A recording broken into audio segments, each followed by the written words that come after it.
Hi, everybody. Welcome to the Kidney Coach YouTube channel. I'm naturopathic Dr. Fiona Chin. I am the co-founder of the Kidney Disease Solution and Kaigenesis and master formulator there. And I'm joined again today by the amazing Kelly Csom, who's from the Kidney Nutritional Institute. Kelly is a renal dietitian with an absolute expertise and speciality and interest, all of the above, in diabetes and diabetic kidney disease. If you haven't heard before, Kelly's joined us a few times and she's a very popular guest on our podcast and YouTube channel. So she's back today. I know she's had a long day, so I always appreciate you being here, Kelly. How are you? I'm great. Thanks for having me, Fiona. I'm excited to be here today. Oh, I always love having you on. You're always so amazing and generous with your information. So we were sharing just before, and I think this is such a great topic that we're going to talk about foot care in people with diabetes, because it's something that we haven't covered on the podcast before. And as we know, if, diabetes really gets into the feet and causes all sorts of the issues that can go with that, then, people can really get into trouble. I've had a patient with diabetic neuropathy and diabetic kidney disease that I picked up in the very later stages after she just had a lower limb amputation. So it's not like it's a small thing. It can really lead to that sort of stuff. So I think this is a great topic. So I'm going to hand it across to you, Kelly, just to tell us why foot care is so important if you've got diabetes, and just take it from there. And if I have questions, I will put my hand up. I love it. Thank you, Fiona. All right. So yes, we thought we'd talk about foot care today because, believe it or not, foot amputations, toe amputations, those kind of things are almost completely preventable. Did you hear that? Almost completely preventable. And so we want to do everything we can to keep our feet safe. Okay, so we're going to talk today about different things we can do from a preventative level to keep from any kind of foot ulcer or foot infection. Okay, all right. So the number one thing that I want you to do from a preventative standpoint is get your blood sugars in control. Because if your blood sugars are high, I want you to understand, and when I say your blood sugars are high, so when you get your hemoglobin A1C, if that comes back above a 7, you are not controlled. Okay? So if your doctor, it comes back an 8, your doctor's like, you're good. No, you're not good. Every time we're above 7, we're at a higher risk for blindness, amputations, all the complications of diabetes come up when our A1C starts to get above a 7. Okay. So I want to be very clear about that because it's not always communicated to us through our healthcare teams. So, all right. And you can go back and you can watch our other videos on diabetes, and also our recent video that we did together on CGMs and monitoring your blood sugar, to give you all kinds of tools to be able to help you get in control. Okay. Yeah, absolutely. So, and the reason that's important is I want you to think when your blood sugars are high, and think of all that sugar in your blood. And actually, I've seen this in a test tube. It's quite interesting. It actually gets thick like syrup. So imagine in your blood, you're carrying things like oxygen. You're carrying things to heal your body. You're carrying nutrients and minerals and all those things that our bodies and cells need to be healthy and to be healed. Okay. Now, can you imagine all this great stuff is here, but it's stuck in that globby, glooby, thick stuff because your blood sugars are high. Okay. And over time, if you can't get these things to the farthest point, like your fingers or your toes, your cells start to die. If you don't feed them, they die. Okay. And when they start to die in our fingers, and especially our toes and our feet, we first get some tingling and numbness. And then I'm going to tell you, there's nothing worse than neuropathy pain. That is like stepping on nails, hot nails. It's one of the worst pain that my clients have ever told me, and my mother has it, that you could possibly feel. It's not a fun thing. Okay. A lot of people will describe it as if you live in a cold state like I do in Michigan, and you were a kid and you went outside without your gloves. Oh, yes. And what happens, right? You start to tingle, and then they go numb, and then they hurt, and you just cry. You go in the house. Yeah. So that's a great analogy of what that's like. All right. And the reason I'm talking about that, because we talked about blood sugar control. And the other reason we're talking about this is because of the diabetic neuropathy. And so when those cells die and you get that numbness and tingling, it doesn't like your whole foot, it happens to your whole foot. If this is my foot, you might only have this small area where you've lost feeling. Okay. And so once a year, I want your doctor to do, or the nurse to do a full foot exam on you. So make sure you go in there and take off your socks and shoes just to remind them, I need you to look at my feet. Yeah. Because not all of them do. Okay. Yeah. Good point. And they're going to take this thing that looks like a hairbrush bristle, called a monofilament, and they're going to actually touch a bunch of different areas on your foot and be like, can you feel that? Can you feel that? Over the years, I've had a lot of people who might only have two small little areas that they can't feel. But if you happen to step on an earring, I've had a client do that, or a piece of glass, or some other jagged thing, right? A stick or something that got in your shoe, and it gets you right in that area you can't even feel. You wouldn't even know it. I had a lady, I'm not kidding you, had an earring up in her foot for a month, didn't even know it. Whoa. Okay. So this is why it's so important that we're checking our feet daily. Okay. So if you are a larger person and bending down is really hard for you, I want you to go to the Dollar Tree or somewhere cheap, get one of those big old hand mirrors, put it on the floor and put your foot above it so you can kind of see the underneath. Or if you live with somebody, ask them to look at your feet for you. They don't have to touch them, or they can put on gloves, because I know some of you got some stinky little feet over there, so I get it. But I want you to inspect them. And what you're going to look for is any areas of redness or swelling or any kind of cracks, because any cracks in your feet can let in bacteria. Okay. And that's how we get infections. The other thing I want you to do, again, now this might be a point of contention with your spouse, is I want you to pull them little piggies apart. And I want you to look between your toes too, because things like athlete's foot, cracks is another thing that is going to give bacteria a great opportunity to get in there and cause an ulcer or an infection. Okay. So we want to, and like heels, right? In Michigan, we got some ugly heels here in the winter. You don't want to see our heels. You know, they're just really dry and a mess. So make sure that number one, you've washed your feet on a regular basis, right? You don't want to have all this nasty germy stuff.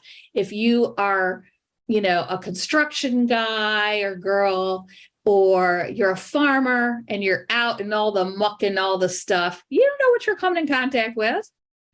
So just make sure, or they've been in those work boots all day, wash those things. Yeah. So wash them with soap and water. But here's another thing. Remember, we talked about you've lost some feeling. And so you might not be able to tell temperature. And I've had a lot of folks burn their feet and hands and not realize it, because again, they lost feeling and didn't realize it. So use your elbow if you definitely feel things with your elbow, or, part of your arm or whatever, or somebody else in your household, test the temperature of the water, or use a thermometer and put it in there, whatever works for you. Okay. Make sure that water is just a nice, comfortable, warm temperature, nothing too hot. Okay. soap and water, clean them up good. And then the next step is to make sure they're dry, because bacteria, again, loves moisture. Okay. And especially again, between those little toes, we want to make sure that those are nice and dry.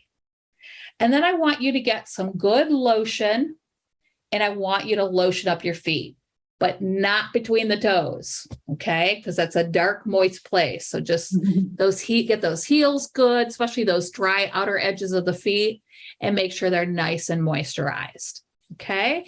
Now you looked at your feet and everything. I want you to look at your nails too. Are the sides of your nails starting to get a little swollen? Are you getting some ingrown toenails? Are your nails yellow and thick and a little funky looking? Okay, that's some fungus growing under there. So if you don't already, I want you to try to find a local podiatrist. Many of those podiatrist offices have walk-in hours, and they will cut your nails for dirt cheap, like $5, $10. Don't just go to the local pedicure place. Some of those places aren't as clean as you think. And I've had people get infections from their tools not being cleaned well. Okay. So I want you to think about that too. And watch how your podiatrist cut your nails. They need to be cut straight across. And now I say this to men, but it's not all men. Okay. Ladies, you do some of this too. No home toe surgeries. Don't be getting a toothpick or some tool out of your toolbox and be digging in under there. Because that's just going to create a mess. Okay. So again, make sure. I can also tell you another story here, people. I've seen some interesting things. I think, I'm a dietitian and not a nurse. How do I get to see these things? But I had a lady come in one time, an older lady, sweet as pie. And she decided to take off her socks and shoes in my office, and not my nurse practitioner was right next door. And her nails, I'm not kidding you, were black. Oh, goodness. And they came together like hawk talons, and they curled around. And I was like, oh, dear God. So we have to have a little talk about nail care. So again, just make sure that they're the right color, make sure they're cut properly, and that, there's nothing inflamed looking, nothing going on there that could cause some kind of potential infection. Okay. And then we talked about that little athlete's toe, athlete's foot, those little blisters that get in there. I had a young guy in his 30s playing basketball, no socks, tennis shoes, hot in the summer, got athlete's foot, and ended up losing some toes in a month. That's how fast that infection grew. Oh my goodness. Because blood sugars were out of control. Okay. So it just doesn't happen to everybody, but this is somebody who was in poor glycemic control. Okay. So again, doesn't matter. You're not like, well, I'm not 80. That ain't going to happen to me. You don't want that to happen. Okay. All right. So talk about cleaning. We talked about nail care. And then the other thing I want to talk about are shoes, right? Especially you all who are living in Florida, all you tropical people living the life, right? You're wanting to live in flip-flops and going barefoot and all those things. So I don't want you going barefoot. I don't even want you going barefoot in your house. Okay. And those cheap little dollar flip-flops, throw those things away. Number one, there's no arch support in them. And there's nothing to stop something sharp from piercing through that little tiny sole. Okay. So another little story here of mine, because I got a lot, is I had a lady who would go bare. She told me, well, I only go barefoot in my house. Fine. I wasn't going to argue with her. And so her granddaughter had come. She goes, I know it's in my house. I'm not going to stop anything. Well, her 13-year-old granddaughter came over and lost an earring. And this was the lady who had that earring in her foot for a month. So she stepped on it. That was one of her areas of neuropathy. She didn't know about it. It was up in there. She lived alone. She had no one to check them. She didn't check her own feet. Okay. This is why we want to check them daily. And if you have something, if you did step on something, you stepped on a little sharp something and you took it out and you put some little what am I trying to say? Like, antiseptic cream. Antiseptic cream, yeah. And you put a little Band-Aid on, you clean it all up. If you look at it and it's not healing in 3 or 4 days, you need to immediately go in and see your doctor. Don't let that get out of control, because it will be like wildfire and it will be really hard to control. Okay. So we talk about the cheapy shoes. Now I want to talk about tennis shoes. Okay. Just because Walmart has them for $20 doesn't mean that they're the right ones. So I want you, before you buy your shoes, I want you to stick your hand in there and I want you to feel, are there any seams that are going to rub the top of your foot and cause a blister or some kind of, breakdown in your skin? So put your hand in there. Okay. Also, so these are for new shoes you're going to buy. Also your own. So how many times in the spring do you get little rocks or twigs in your shoe? So before you put them on, stick your hand in there, make sure that they're nice and clean and that you don't have anything in there that could get up in your foot. Okay. Right. Good tip. And then the other thing are socks. So many socks have that seam on the toe, or ladies, those darn nylons, we used to wear all the time, right? They got that big seam there. That is going to cause rubbing. So we want to make sure that we don't have those. Or the bands around the top of your calf, and then you got that big band mark, and then the swelling comes in and it looks ridiculous. Make sure that you buy socks that don't have that elastic band up there that are going to cut into your legs. Okay. The same thing with your other shoes, like sandals and stuff.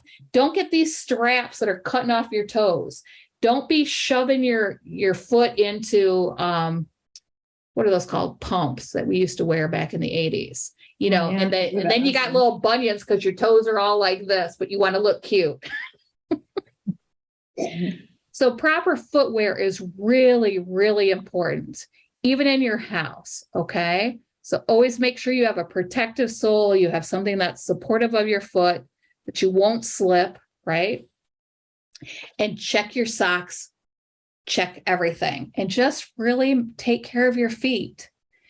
The other thing I wanted to say is that as I was doing some reading, a lot of times with a foot ulcer, if they get really bad and they're having a hard time trying to get that under control, they're going to prescribe the heaviest of antibiotics. Okay. Things like vancomycin that are the big guns. Okay. Here's the problem. Yes, they might take care of your infection, but for 20% of the people with diabetes that have those infections, it causes renal toxicity.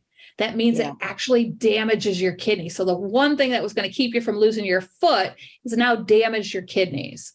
So let's just stay away from it by doing simple things. Check your feet every day, get your blood sugar in control, and get proper socks and shoes. By the way, most of you with your insurance, at least in the United States, a lot of insurance companies will pay for you to get diabetic shoes and socks, so many pairs every couple of years. So take advantage of that benefit.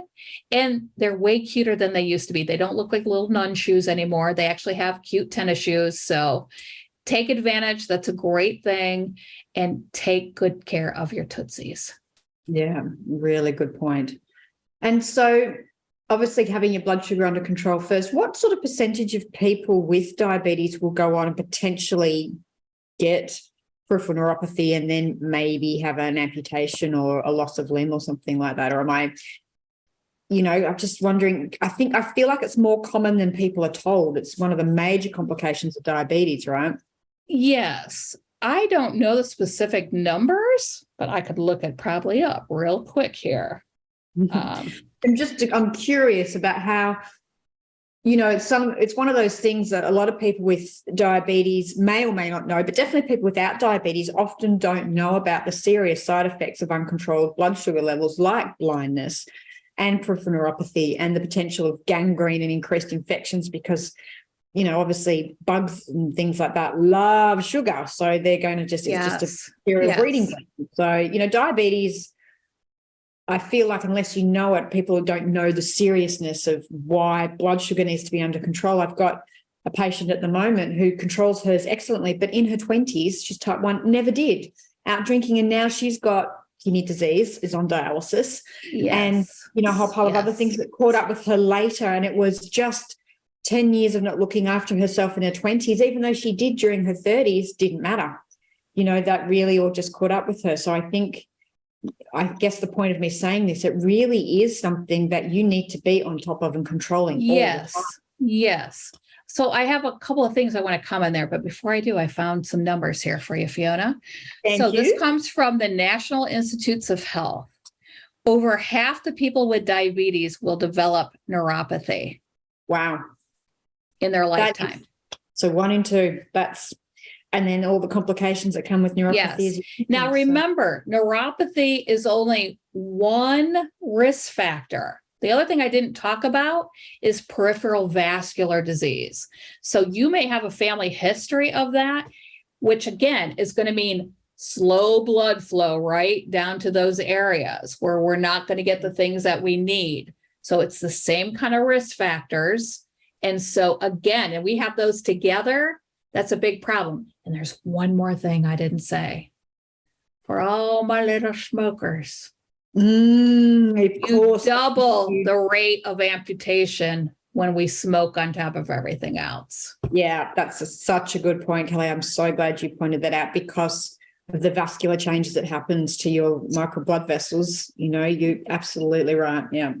So again, if those are things you struggle with, listen, I've not been a smoker, but I've worked with a lot of smokers over the years. I know it's tough. But there's so many things that can help. So reach out to your provider, ask what kind of, information or ideas they have to help you quit, or at least start to cut down, because it will really make a difference. Just smoking and diabetes is just not a good thing. And for those of you who maybe just got diagnosed with diabetes and this is scaring you a little bit, listen, there's so many little things you do that make a huge difference. And those little things will really take your blood sugars down so fast. So don't get overwhelmed with it. Just don't run from it. I want you to be like, okay, this is where we are today. What small thing can I do that will positively impact it so that I don't have to worry about all these things? Okay. Yeah. And those stories that you heard about a great uncle or somebody that, oh my God, diabetes killed them and all that, 9 out of 10 times, these are people that never really controlled their blood sugar. They were drinking and they were smoking and they were doing everything they shouldn't do. That's not everybody, because we have people that are really trying to take care of themselves that end up with these things. So don't get me wrong, but that is some of it. So if you're just doing even small things, it will greatly impact your control. And again, if your blood sugars are not in control, we're not just affecting our feet, but diabetes and high blood pressure, which usually go hand in hand with people with diabetes, are the number 1 and number 2 reason people end up on dialysis and in kidney failure. Absolutely. So get those in control. Okay. If you need help, come see me, come see Fiona. And the other thing I wanted to mention too is Fiona has some amazing supplements in her line. And in her kidney kygenesis protocol, her kidney advance has what am I saying? I can't even say it. You say it. Alpha-lipoic acid. Yes, alpha-lipoic acid. Geez, that was a tongue tire. Anyway, that is great for people with neuropathy. It's a really, really great anti-inflammatory supplement that, that's just one piece of it. It does amazing things. I've had amazing success with my clients with kidney disease and diabetes to really help them get their kidney function at least stabilized and in many cases improved. So it's been very exciting to work with all these things. It's been so exciting that you're all getting such great results over at K&I with using it as well. So we find this really exciting when you tell us all these amazing stories. That's so good. So what else do you want to add about all of this, Kelly? I feel you said you were going to add 2 more facts, or were they the ones that you've covered already? Yeah, just I wanted to add the smoking and the peripheral vascular, because I think those are really important to take into consideration and understand. Yeah.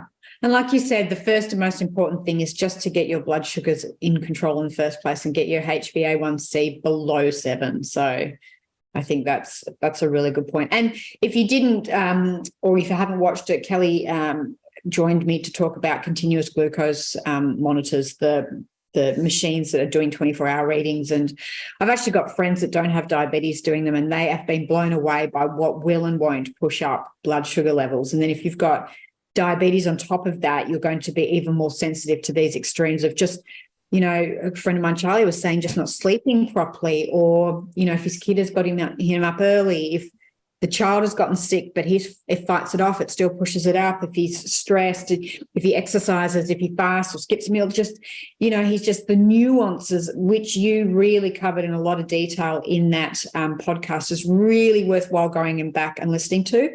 And I think for anyone with diabetes, getting a continuous glucose monitor to find out individually what your trigger is for you, or triggers, I think is just invaluable. And also then working with someone like Kelly, who really, apart from the fact that she's so passionate about getting her patients well, and as you can tell, just a joy to be around and to chat to, even when she's been working a 12-hour day, I just think having someone like that advocate for you and to be able to give you that information, I think is priceless. So I know if I had diabetes, and it does run in my family, I'd be working with someone like Kelly. So I'll put her details below so you can reach out to her, and she will treat anybody all around the world, because we've got the wonders of modern technology now. So we can reach, and she may even let you put your feet up on the screen. She might even have a look at them for you. That's right, because I won't have to smell them or touch them.